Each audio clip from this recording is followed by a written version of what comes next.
શિક્ષકનો video છે કે એ શિક્ષક એક છોકરાઓને ટ્યુશન આપતા હોય છે ને એમાં એક છોકરો એની પાસે ટ્યુશન લેવા આવતો હોય છે, વેપારીનો છોકરો હોય છે।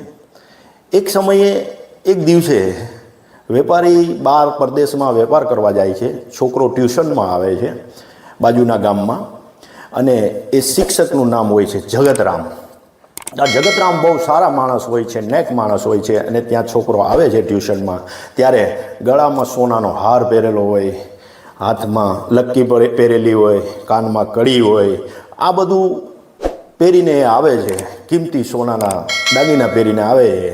એટલે શિક્ષક એને જોઈને કહે છે કે બેટા આ દાગીના તું કાઢી નાખ, કારણ કે તારી પાસે જ્યાં સુધી લક્ષ્મીનો વાસ હશે ત્યાં સુધી સરસ્વતી નહીં આવે, કારણ કે સરસ્વતીને લક્ષ્મીને બેયને આ રીતે વિરોધ છે।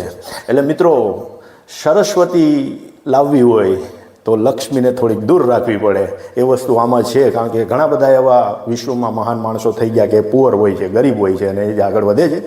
તો મિત્રો, એ ઘરેણાં એ કઢાવી લે છે અને મૂકી દે છે એના કબાટમાં। પછી એ છોકરાને ભણાવવાનું ચાલુ કરે છે। છોકરો ઘરે જાય છે, એની મમ્મી એને પૂછે છે કે બેટા પેલા ઘરેણાં કંઈ ગયા, તું પહેરીને ગયો તો એ લકીને આમ તેને બધું? તો કે મમ્મી, મારા શિક્ષક જગતરામે એ ઘરેણાં કાઢી લીધા છે।